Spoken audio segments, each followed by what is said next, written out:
शेतकऱ्यांसाठी आजच्या सकाळच्या झटपट आणि ठळक बातम्या। शेतकरी मित्रांसाठी आनंदाची बातमी। अकोल्यातील शेतकऱ्यांसाठी 13 कोटींची मदत जाहीर।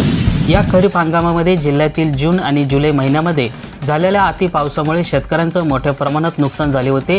अकोल्यातील शेतकऱ्यांसाठी आता 13 कोटींची मदत जाहीर केली आहे। अमरावतीत विमा भरपाईला दिरंगाईवरून शेतकरी संतप्त। गेल्या वर्षी आंबा बहारातील संत्रा फळ पिकांचं मोठ्या प्रमाणावर नुकसान झाले होते।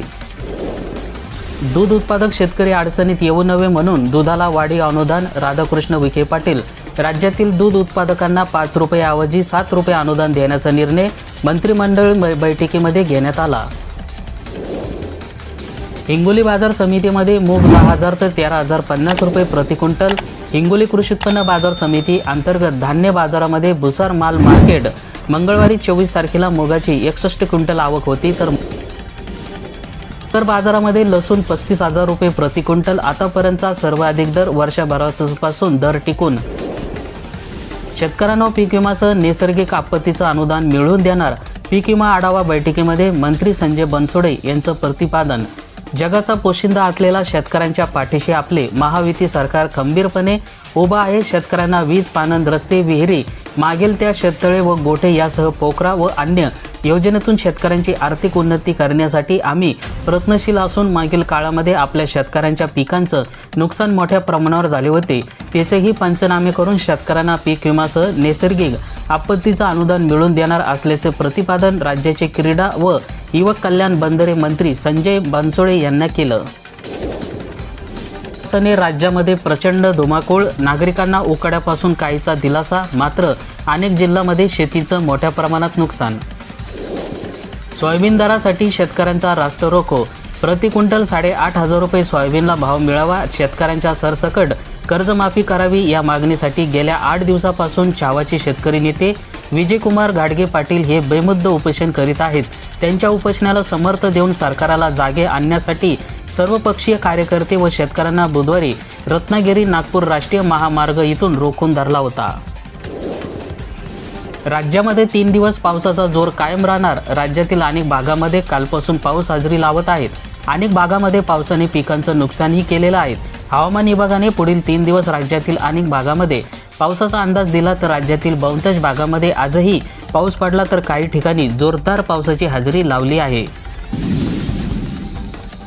1 ऑक्टोबरपासून दुधाला प्रति लिटर मिळणार वाढीव दर। मुंबई राज्यातील दूध उत्पादक शेतकऱ्यांसाठी एक महत्त्वाची आणि घोषणा करण्यात आलेली आहे। राज्य मंत्रिमंडळाच्या बैठकीमध्ये मुख्यमंत्री एकनाथ शिंदे यांच्या अध्यक्षतेखाली दूध अनुदान वाढीव निर्णयाचा घेण्यात आलेला आहे। या निर्णयामुळे दूध उत्पादकांना आता गाईच्या दुधासाठी प्रति लिटर 7 रुपये अनुदान दिले जाईल, ज्यामुळे शेतकऱ्यांना दुधाचा दर वाढणार आहे। यामुळे दूध उत्पादक शेतकऱ्यांना मोठा दिलासा मिळणार आहे। शासनाकडून लाखोंचा खेळ सुरूच, तर सोयाबीन कापूस अनुदान वाटपाची नवीन तारीख पे आता 29 सप्टेंबर। सोयाबीन कापूस अनुदानाच्या तारीख पे तारखेचा सिलसिला काही केला संपत नसल्याचं दिसत आहे। सोयाबीन कापूस अनुदान शेतकऱ्यांच्या बँक खात्यावर 29 सप्टेंबर रोजी मुख्यमंत्र्यांच्या हस्ते अनुदान जमा करण्यात येणार असल्याची माहिती कृषी विभागाने दिली आहे।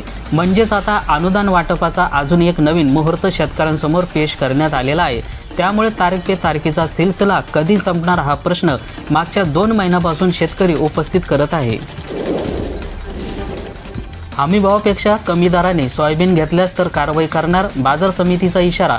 4,892 रुपये प्रति क्विंटल सोयाबीनला भाव राहणार। शासनाने सोयाबीनसाठी किमान आधारभूत किंमत ठरवून दिलेली आहे। या किमतीपेक्षा जर कोणी कमी दराने सोयाबीन खरेदी केल्यास संबंधित व्यापाऱ्यावर गुन्हा दाखल करून कायदेशीर कारवाई करण्यात येईल, असा इशारा कृषी उत्पन्न बाजार समितीच्या वतीने देण्यात आलेला आहे। याबाबत सचिवांना बाजार समिती कार्यक्षेत्रातील खरेदीदार व्यापाऱ्यांना सूचनापत्रही दिले असून दक्षता घेण्यास सांगण्यात आलेलं आहे। अतिवृष्टीमुळे नुकसानीचे पंचनामे तातडीने करावेत। विवेक कोले यांची माहिती। कोपरगाव तालुक्यातील मतदारसंघात 25 सप्टेंबर रोजी झालेल्या अतिवृष्टीमुळे शेती पिकांचं मोठ्या प्रमाणात नुकसान झाले आहे। ऐन सणासुदीच्या तोंडावर हाताशी आलेले पिके पाण्याखाली गेली आहेत। अनेक भागातील सोयाबीन, कांदा आणि रोपे, मका, कपाशी यासारख्या मोठ्या पिकांचं नुकसान होण्याची परिस्थिती ओढवली आहे। त्यामुळे शेतकऱ्यांना तत्काळ पंचनामे करून शेतकऱ्यांना मदत द्यावी अशी मागणी करत आहे। पंचनाम्यासाठी प्रतिनिधींकडून पैशांची मागणी करत पीक विम्याचा पंचनामा करण्यासाठी विमा कंपनीचे प्रतिनिधी जवळे कडलक तालुका जामनेर येथील शेतकऱ्यांकडे 1,500 रुपयांची मागणी केल्याचा धक्कादायक प्रकार उघडकीस आलेला आहे। याबाबत शेतकऱ्यांना तालुका कृषी अधिकाऱ्यांकडे तक्रार केल्यानंतर संबंधित विमा कंपनीची गंभीर दखल घेत प्रतिनिधीची हक्कलपट्टी करण्यात आली। अतिवृष्टीमुळे सततच्या पावसाचा 1,343 शेतकऱ्यांना फटका। 23 ते 25 सप्टेंबर दरम्यान 620 हेक्टरवरील पिके उद्ध्वस्त। अनुदानासाठी ई-केवायसी करिता आता शेतकऱ्यांना आजचा शेवटची मुदत। खरीप 2023 मधील कापूस आणि सोयाबीनचं अनुदान। परभणी येथील 2023च्या खरीप हंगामात ई-पीक ॲपवर कापूस आणि सोयाबीन लागवडीची नोंद केल्यावर शेतकऱ्यांना शासनाने अनुदान जाहीर केलेले आहे। ते मिळवण्यासाठी आता केवायसी करण्यास 27 सप्टेंबर ही अंतिम तारीख आहे। केवायसी न केल्यास अनुदानापासून शेतकऱ्यांना वंचित राहावे लागणार आहे। 2021 आणि 22 या वर्षामध्ये सहभागी विमाधारकांसाठी 2,79,391 रुपये तर 2023 आणि 24 या वर्षामध्ये सहभागी विमाधारकांसाठी 344 कोटी 59 लाख रुपये 254 रुपये निधींचं वितरण राज्य शासनाकडून करणार आहेत। आंबिया बहार अंतर्गत 9 अधिसूचित फळ पिकांसाठी विमा संरक्षण घेतलेल्या विमाधारकांना हा निधी परताव्यापोटी शासनाकडून दिला जाईल। त्यामध्ये आंब्यासह केळीचा समावेश असणार आहे। सप्टेंबरमध्ये लाडकी बहीण योजनेसाठी अर्ज करणाऱ्यांसाठी आता गुड न्यूज। अर्ज मंजूर झालेले आहेत। 3 दिवसांमध्ये सर्व लाडक्या बहिणीचे पैसे 29 सप्टेंबरला जमा होणार आहे। सोयाबीनसाठी 5,000चं अनुदान केवळ या शेतकऱ्यांनाच मिळणार। ई-पीक नोंद केलेले बिनधास्त झालेले कारण हेक्टरी 5,000 रुपये मदतीच्या यादीत त्यांची नावे आलेली आहेत। मात्र ज्या शेतकऱ्यांना ई-पीक नोंद करण्यास आळस केला त्यांना आता पश्चातापाची वेळ आलेली आहे। ई-पीक नोंद किती गरजेची आहे यावरून आता स्पष्ट झालेलं आहे। 12 जिल्ह्यामध्ये नुकसान भरपाई मंजूर तर 2024चं 13,600 हेक्टर उद्यापासून शेतकऱ्यांच्या खात्यामध्ये पैसे जमा होण्यास सुरुवात होऊ शकते। कापूस सोयाबीन अनुदानाची तारीख ठरली। 42 लाख शेतकऱ्यांच्या खात्यामध्ये याच दिवशी अनुदान जमा होणार। कापूस सोयाबीन अनुदानाची तारीख आता 29 सप्टेंबर रोजी शेतकऱ्यांच्या खात्यामध्ये पैसे पडणार आहेत। सोयाबीनसाठी 5,000चं अनुदान कोणाला मिळणार? ई-पीक नोंद न करणाऱ्या शेतकऱ्यांवर येणार पश्चातापाची वेळ। सोलापूर येथील ई-पीक नोंद केलेल्या बिनधास्त झालेले कारण हेक्टरी 5,000 रुपये मदतीच्या यादीत त्यांचे नावे आलेले आहेत। मात्र ज्या शेतकऱ्यांना ई-केवायसी ई-पीक नोंद न करण्यास आळस केला त्यांना आता पश्चातापाची वेळ आलेली आहे। तर ई-पीक नोंद किती गरजेची आहे यावरून आता स्पष्ट झालेलं आहे। तर आता गावागावा व्हॉट्सअप ग्रुपच्या माध्यमातून ई-पीक नोंद करण्यासाठी तलाठी व गावातील सामाजिक कार्यकर्ते आवाहन करीत असतात। नव्या सोयाबीनचे दर गडगडले तर जुन्या सोयाबीनला आणायचं कुठून? शेतकऱ्यांचा सवाल। तर नव्या जुन्या सोयाबीनमध्ये 635 रुपयांचा फरक। विधानसभा आचारसंहितेच्या तोंडावर सोयाबीन कापसाचे अनुदान लटकणार का? ई-पीक नोंदणीसाठी 8 जैसे ते तैसे 51 पैकी 31,000 शेतकऱ्यांना मिळणार याचा लाभ।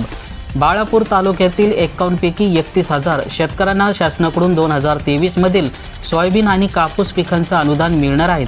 सप्टेंबर उलटला असला तरी अनुदान जमा झाले नाही। यातच आता ई-पीक नोंदणीची अट शासनाने कायम ठेवली असून विधानसभेच्या निवडणुकीच्या आचारसंहिता लागल्यास शेतकऱ्यांना अनुदान आणि विमा भरपाईसाठी तटकळत बसण्याची वेळ येऊ शकते।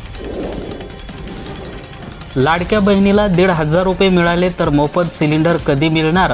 अंमलबजावणीची प्रतीक्षा। 9 लाखावर लाभार्थ्यांना देणार दिलासा। कापूस आणि सोयाबीनसाठी हेक्टरी 5,000चं अनुदान कोणाकोणाला मिळणार?